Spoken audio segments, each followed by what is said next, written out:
Welcome to this episode of All Things LOCS, the podcast where we would discuss leadership, operations, culture, and strategies for growth. Now, in medicine, they have this concept called best practice. And basically that means what are the best things that you can do in any given situation. So there's a reason that in medicine they have what's called best practices, which is what is the best things to do for this situation. So myself, Dr. Dan Neissany, and my co-host, Antonio Garcia, have our own company called Best Practice Strategies, and that is the reason that we named it that. What are the best things that we can do in leadership, operations, culture, and strategies that not only help us, but we learn from the best of the best? What are they doing at a high level that takes their companies to this stratosphere? And we're going to be going over some of that today. So I want to flip it over to my partner, Antonio Garcia, first.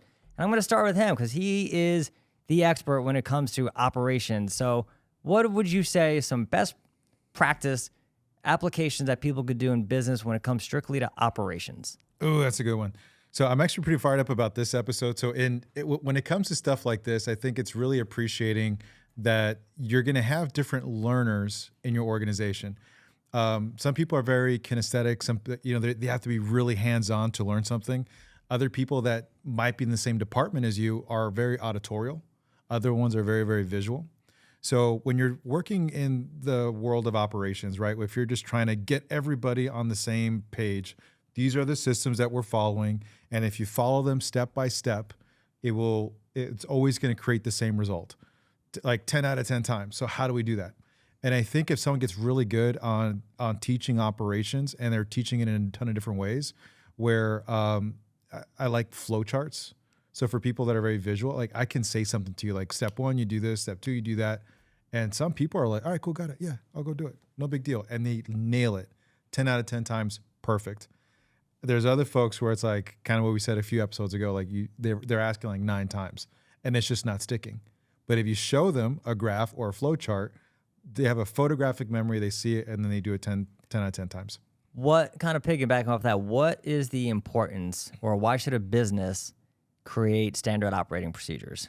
Because you want quality assurance on your business. Imagine if we went to like McDonald's and we ordered a Big Mac, and then we went again the next day and we get an entirely different sandwich. That would be a problem, because that lack of consistency, it creates distrust. This isn't anything. This is a life thing. If my wife was a raging psychopath one day, which she's not. I love you, babe. And other days she's just like the most submissive Asian wife in the whole wide world, which she is. Like if that was all over the place constantly, if you have that with employees, when you have that with vendors, you're not going to work with them. So when you're having that standard operating procedure in place, what it does is it reduces that deviation from excellence. You want your product to be excellent 10 out of 10 times. If I got a Snicker bar right now and went to 7-Eleven down the street and I went to another 7-Eleven, the Snicker bar should be identical, same thing. So when you're doing that, your SOPs, what it does is it minimizes that potential variation. That way, every time I go to McDonald's, I buy Snickers, I go to the Ritz-Carlton, I go to wherever, that consistency is like, I trust you. So when I put my money here for this product or this service, I get exactly what I think I'm buying. So if creating SOPs is part of the best practice that an organization could do for their operations side of it, what's maybe the first, if they said, all right, that's good and dandy. Yeah, sounds nice. Yeah. Like, how do I do that? How do I do that? What's like maybe a simplified, version where it's like, all right, start here is a good place to launch from? So a great place to start is when you're looking at it macro or micro. So macro is like, okay, generally, like kind of high level, what do I do when I get a client? What do I do when a lead comes in? If through social media, through word of mouth, So if a lead comes in through social media, through word of mouth, through a flyer, through a billboard, whatever it is, where does it go? What happens next? Who calls it? What do they say? What do you do? So actually mapping out a step-by-step process of like, what do you actually do? Let's not even label it as operations. Let's get that out of your head. Let's just simply break down step by step, what do you do? And when you do that, it's really easy to segment those steps into what needs to be notified by somebody else, what needs to be tagged. And that's how you start to build that. And that's how you start to build, like, what's your sales process? What's your accounting process? What's your accounts receivable process? What if someone misses a payment? What do you do there? So literally just mapping those things out and then flipping them. And that's how you start to build that manual that you can train somebody. So if someone, if a manager were to die, retire, quit, or something, that you have a tried and true Bible or a system that you can give them, that it's replicatable. And the best place to start is actually just there. So it's almost like math. You ever see, like, you people who are like, oh, I'm so bad at math. I'm so bad at operations. Yeah, I'm so bad. So it's like, no, I just think it's a skill that you haven't learned and you haven't been taught the right way. Just to kind of put a bow on this itself, what is the biggest challenge that existing companies have? It's operations all day long. Well, what's the biggest challenge with regards to operations when they don't have any SOPs, right? So we've been around for 5 or 10 years. We're doing really damn well, but we're noticing some challenges. And then they look at, all right, maybe we need better systems in place, and they don't even know where to start. They're like, Antonio, I know we need SOPs, but I don't know where to start. And we have so many different aspects within our business. Yeah. I feel like I've just spent like the next year creating SOPs. So what's the best thing that company can do? So the best, a couple parts. If that company is doing well, when I hear that, when like, hey, we're doing well, we just feel like maybe we're hitting a little bit of a glass ceiling. We're not gaining as much momentum. Every time that our business goes beyond this revenue point, things really get unstable, whatever, right? Yeah. If this is kind of beyond their business acumen, you got to work with somebody. You got to work with a coach. You got to work with a consultant where they can kind of bring you like these plug and play, tried and true systems and strategies. It's going to save you a lot of time. So if you're a business where that's that situation, I highly recommend bringing in an outside source that could fill those things. It's faster. You already have a good business in place. It just gets a little unstable at certain thresholds. No big deal. I got you. That's not all businesses though, is it? A lot of the businesses are like, we're barely scraping by. We're realizing that we're all over the place. It's chaotic all day, every day, and twice on Sunday. What the hell do we do? So what you want to do is you want to reverse engineer what is the single points of failure. Like, okay, if this goes out or this goes out or this goes out or this goes out, which one will absolutely damage my business and close the doors? If this goes out, maybe this little thing in the department or whatever it is, or in your CRM, it's like, it's just going to give me a headache and maybe heartburn. This one's going to give me a headache and a heartburn and hemorrhoids. And this one over here is going to cost me a lot of money, but this one here is going to absolutely destroy my business. That's the one we want to focus on. And then that one, we want to go backwards and start looking at operations.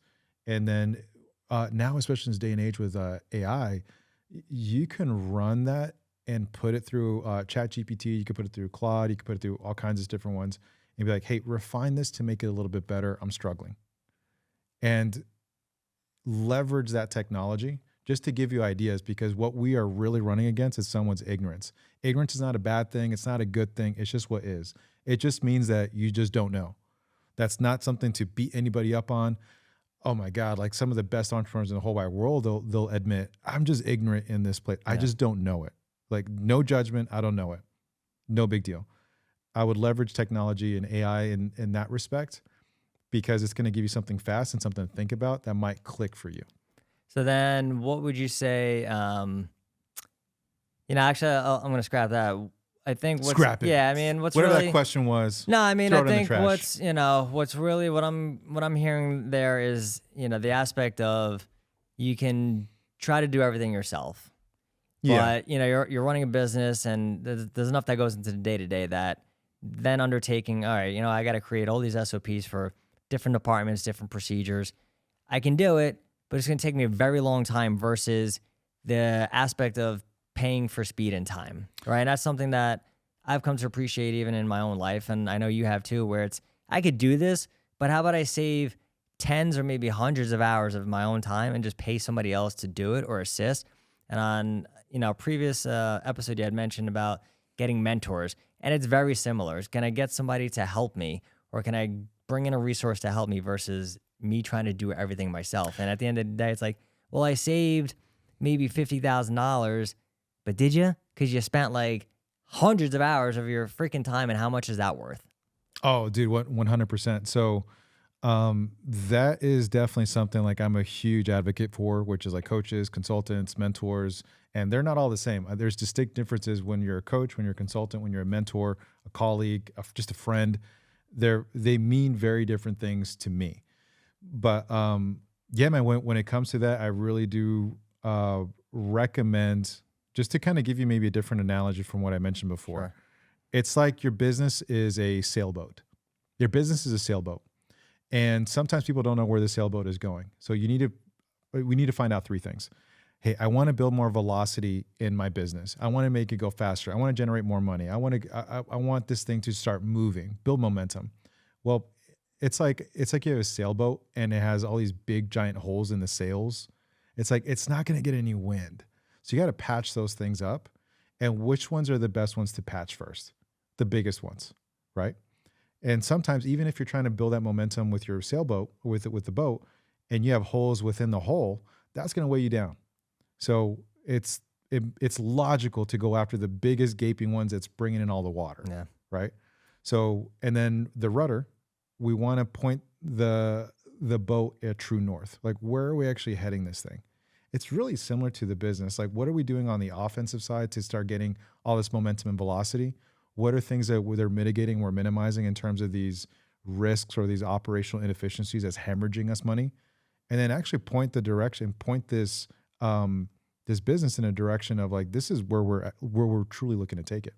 So you mentioned being a little more offensive, which offensive or offensive? Offense. We could be offensive. Yeah, we're bringing in all these comedians and make this Puerto Rican jokes. Being having a organization that goes on the offense to try to grow themselves. So if we're talking about what's the best practice for strategic growth, right? And that's again, like strategy, scary as hell for some people, but just even the word growth is scary for some people. Like, I don't want to get too big.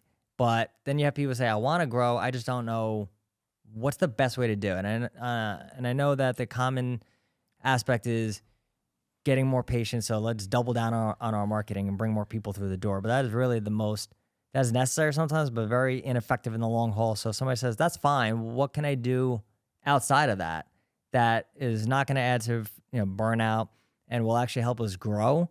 What would you say to that? So it really depends on the business. There's a lot of nuances here. So what we were talking about before is that in some industries and some businesses, there's some red tape. You want to be ethical, but you also want to work within the parameters of the law. It's just not worth it. It's not worth to do something that if you get a license taken away or you get hit with a fine that completely cripples the business, you want to do it that way. Yeah. So in knowing what you can't do opens you up on what you can do. And when you're looking at what you can do, I really do love strategic partnerships. I really do love JVs and building out affiliateships, because the mindset behind that is collaboration over competition. Collaboration over competition. If you can collaborate, if your company collaborates with everybody and creates win-win situations, do you really think you're going to have some rink-a-dink little tiny company, or it can be pretty massive? Yeah. It's going to be massive, right? So I would look at that first, and I would look at, I would start to break down like who are some vendors to collaborate with, what are even like celebrities or like personalities that could really bring a lot of attention to the brand. So there's that offensive side of things. There's a lot of different ways you could skin that cat. And then you also want to look at fulfillment capabilities. Like if we had a company, we signed Disney, and like, okay, great. We need literally a million units every single month, and we're only used to doing 50,000 a month. There's no way that we can sign that agreement, because we would be out of integrity in the fulfillment side of things. So you really want to, as you're building out these strategic partnerships and these relationships, really keep your eye on what your fulfillment capabilities are now, where they will be, and go off of that too. Because last thing you ever want to do is burn a relationship too as well. You want to be really smart with that. Yeah. I'm going to just add a little something to that for the medical perspective. Because like you said, JVs, affiliates, the medical provider saying, I can't do any of that. Yeah. So honestly, the easiest, or maybe not the easiest, but definitely one of the things that, Super easy. yeah, super easy. But no, one of the things that has worked really well for a lot of organizations is just bringing in different specialties that you normally will refer patients out to. Right. So if I'm a physical therapist and I refer patients to a chiropractor, well, can I just eventually have a chiropractor work within my organization? Or buy one. Yeah, it's like, so there are aspects of that. And, even just being able to look at that as a way to service your patients at a higher level. Yeah. You know what? That's actually a strategy that you see a lot, like in the construction space, for example. Like it starts off with a guy with a bunch of tools, his truck. He starts taking on some jobs, and then he has to bring like an apprentice, another carpenter, and then like it grows, and he's a multi-million-dollar headless chicken. And he starts doing like renovations, and then like fix and flips, and then ground up construction, and then commercial. Right. And it's like, okay, now you start either acquiring or building out architectural design studios, land moving companies, and roofing companies, and you can kind of do very similar things in healthcare. Yeah. And this is where I see a lot of the big boys in healthcare, where they have a clinic, and it's like, all right, I'm kind of shipping out patients to like a physical therapy spot. Yeah. Right. And it's like, all right, well, how much money is going out the door? It's like, oh, should we either build one or maybe find a close in terms of proximity 100%. To the clinic, maybe a physical therapy clinic that's maybe under duress, and maybe absorb them or buy them out. And then now you're acquiring their current base, and then you have a spot that you can charge, and you're keeping all that money in house. Yep. And you can start building out a ton of other things from there too. Same way you would like in a construction space. Yeah. So I'm seeing very little of that, only because of business acumen and capacity. 100%. Yeah, I agree with that.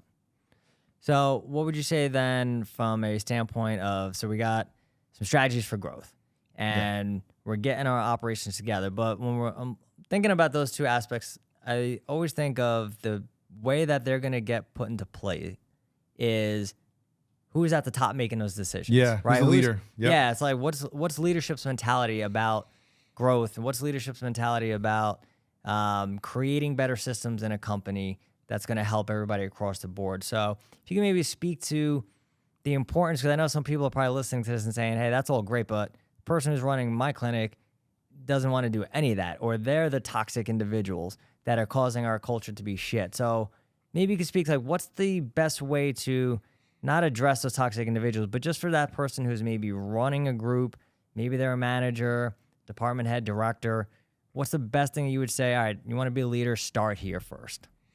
Ooh, so I think the best leaders are also the best followers. I think you want to start there. And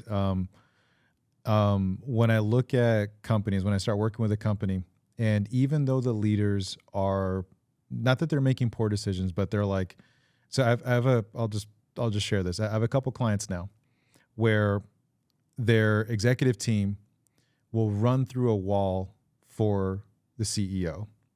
The CEO is far from perfect. It is like they're making mistakes. There's a lot of holes they need, but there's a lot of holes in their business. There's a lot of kind of aspects that need it. But one thing that they're really, really good at, their team, is to submitting to the mission. And I think that's actually what makes them really good leaders. No one's automatically a really good leader. When you think about the best qualities of a leader, they're humble. They're they have really good communication. They do what they have to do. They put their ego to the side. Where you learn that, those leaders learn that, is through following.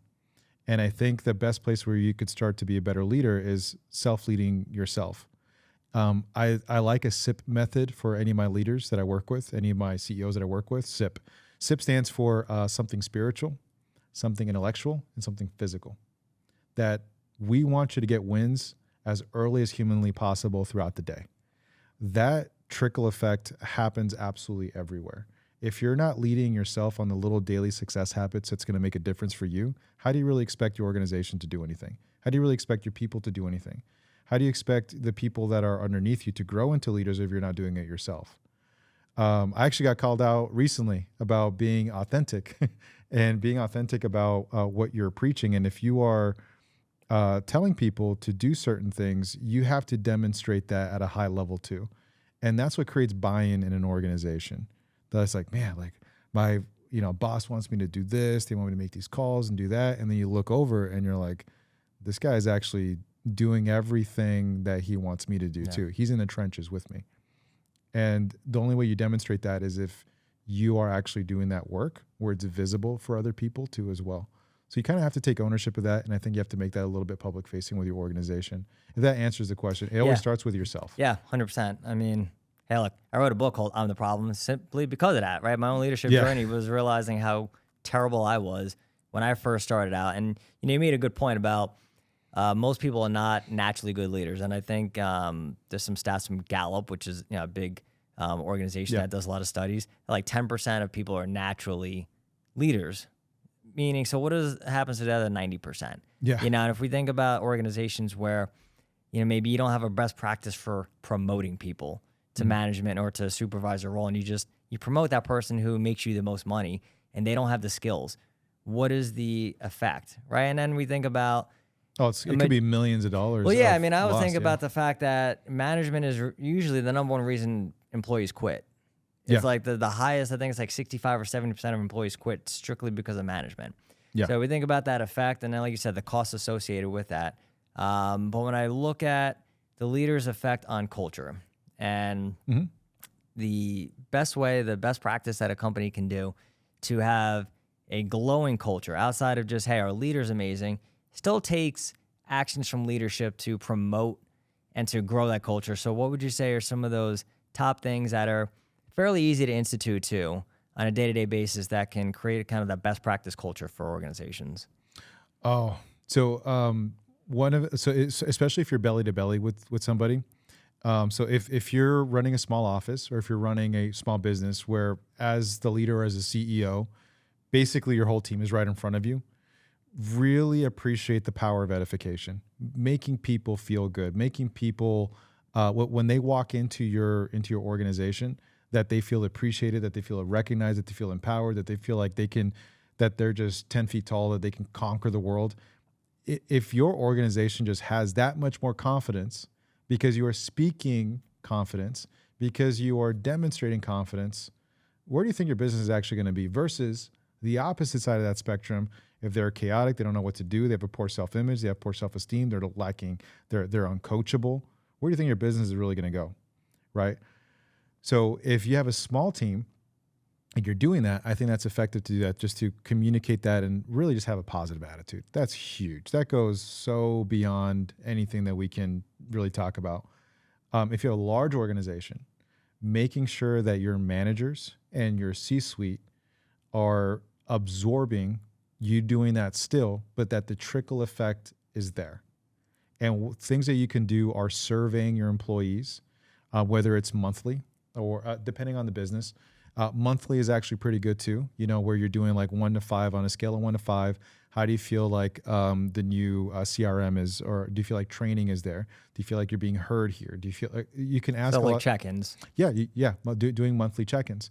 Depending on the role too, if there's like weekly check-ins, there's monthly check-ins, where you can get hard data that if I brought in a new manager, a new like sales manager, for example, and I'm doing monthly check-ins with my sales team and things are trending down or trending up, sales numbers are trending down or trending up, whatever it is, that these are hard numbers that I can go back to the manager with.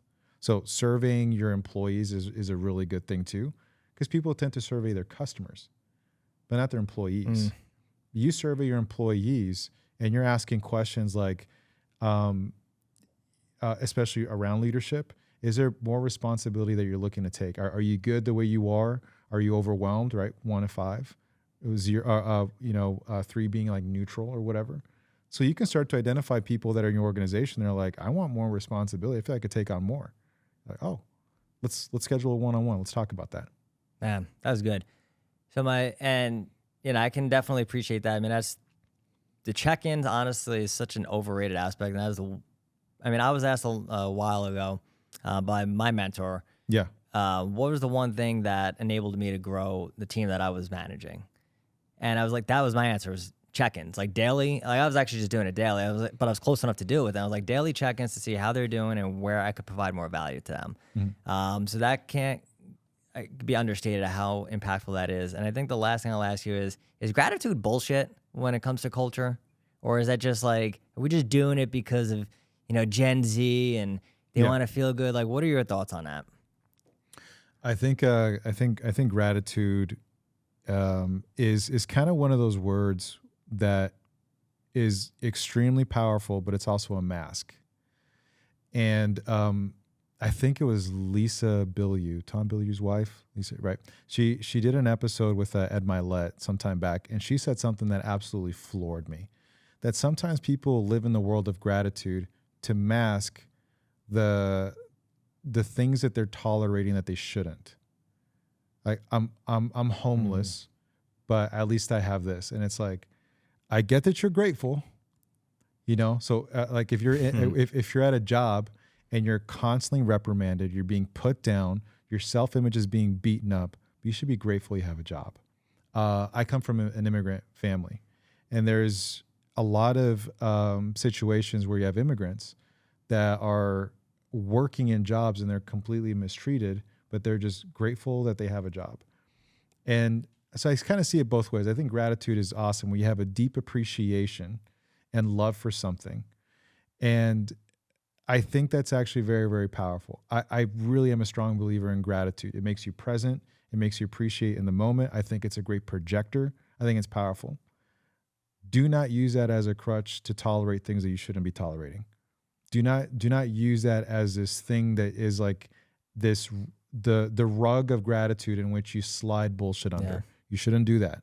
And I see kind of that happening in a lot of spaces where it's like, you should be grateful for this. It's actually a guilt mechanism. You should be grateful that I do this for you, right? It's like, all right, okay. I think it's very effective. I think it's really, really good. But let's be practical with it. If you're in an organization where they're constantly preaching gratitude, then you should be grateful for this. You know, it could be a smoke and mirror. You want to make sure that you're treated well. You want to make sure that you're performing, you know, that's a two-way street, that you are doing the things you need to do so the business can justify you.